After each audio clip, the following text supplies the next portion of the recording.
بسم الله الرحمن الرحيم تبارك الذي بيده الملك وهو على كل شيء قدير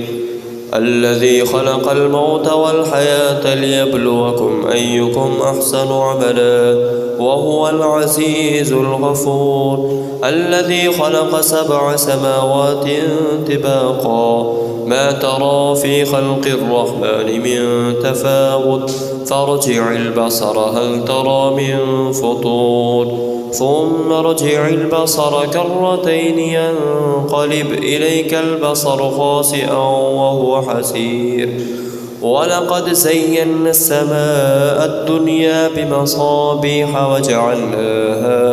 وجعلناها رجوما للشياطين وأعتدنا لهم عذاب السعير وللذين كفروا بربهم عذاب جهنم وبئس المصير إذا ألقوا فيها سمعوا لها شهيقا وهي تفور تكاد تميز من الغيظ كلما ألقي فيها فوج سألهم خزنتها ألم يأتكم نذير قالوا بلى قد جاءنا نذير فكذبنا وقلنا ما نزل الله من شيء إن أنتم إلا في ضلال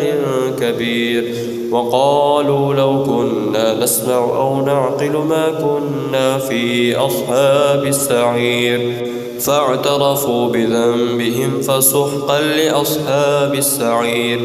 إن الذين يخشون ربهم بالغيب لهم مغفرة وأجر كبير وأسروا قولكم أو اجهروا به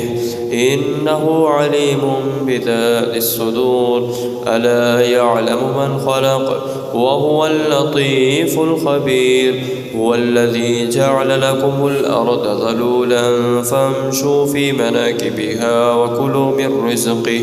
وإليه النشور أأمنتم من في السماء أن يخسف بكم الأرض فإذا هي تمور أم أمنتم من في السماء أن يرسل عليكم حاصبا فستعلمون كيف نذير ولقد كذب الذين من قبلهم فكيف كان نكير أولم يروا إلى الطير فوقهم صافات ويقبضن ما يمسكهن إلا الرحمن إنه بكل شيء بصير أمن هذا الذي هو جند لكم ينصركم من دون الرحمن إن الكافرون إلا في غرور أمن هذا الذي يرزقكم إن أمسك رزقه بل لجوا في عتو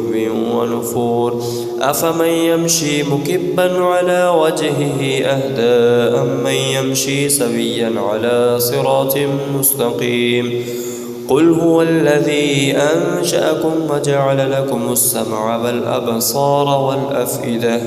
قليلا ما تشكرون قل هو الذي ذرأكم في الأرض وإليه تحشرون ويقولون متى هذا الوعد إن كنتم صادقين قل إنما العلم عند الله وإنما